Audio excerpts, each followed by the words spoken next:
السلام علیکم ورحمۃ اللہ وبرکاتہ۔ امید ہے آپ سب خیریت۔ 2 ہجری میں تحویل قبلہ یعنی قبلہ کی تبدیلی کا فرمان اللہ تعالیٰ نے نازل کیا ہے۔ خدا کی رضا چاہتے ہیں دو عالم، خدا کی رضا چاہتے ہیں دو عالم، خدا چاہتا ہے رضائے محمد صلی اللہ علیہ وآلہ وسلم۔ آپ صلی اللہ علیہ وآلہ وسلم جب مدینہ طیبہ تشریف لائے تو یہاں اہل اسلام کے علاوہ 3 قسم کے لوگ آباد تھے: یہودی، عیسائی اور مشرکین۔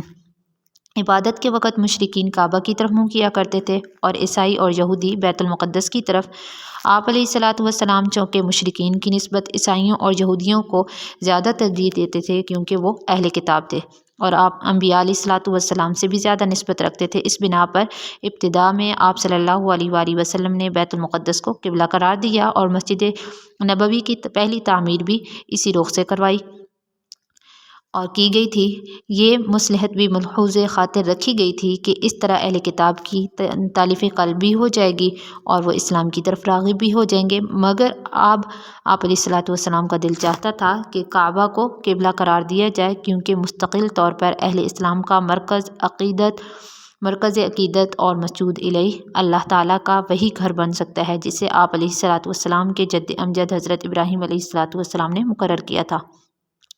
لیکن اگر آپ صلی اللہ علیہ وآلہ وسلم خود منہ کعبہ کی طرف کرنے کا حکم دیتے تو منافقین کو یہ کہنے کا موقع مل جاتا کہ رسول صلی اللہ علیہ وآلہ وسلم ابھی تک کوئی قبلہ ہی طے نہیں کر پاتے ہیں، کبھی ایک طرف رخ کرنے کا حکم دے دیتے ہیں اور کبھی دوسری طرف، یعنی کہ قبلہ نہیں ہوا بلکہ کوئی تماشا ہو گیا۔ منافقین کی اس ممکنہ بدگوئی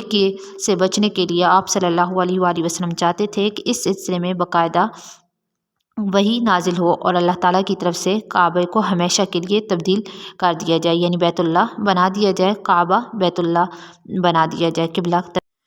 وحی کے انتظار میں آپ صلی اللہ علیہ وآلہ وسلم بار بار اپنا روئے انور آسمان کی طرف اٹھا کر دیکھتے تھے کہ شاید حضرت جبرائیل علیہ الصلاۃ والسلام تحویل قبلہ کا حکم لے کر نازل ہو گیا کہ قد نری تقلب وجهك في السماء فلنولينك قبلة ترضاها فول وجهك شطر المسجد الحرام۔ اے محبوب، ہم نے دیکھا کہ تم بار بار اپنا چہرہ آسمان کی طرف اٹھاتے ہو، اس لیے ہم قبلہ تبدیل کر رہے ہیں اور اسی کو قبلہ بنا رہے ہیں جس پر تم راضی ہو۔ چنانچہ آئندہ کعبہ کی طرف اس کے بعد ہمیشہ ہمیشہ کے لیے بیت اللہ یعنی خانہ کعبہ قبلہ بن گیا۔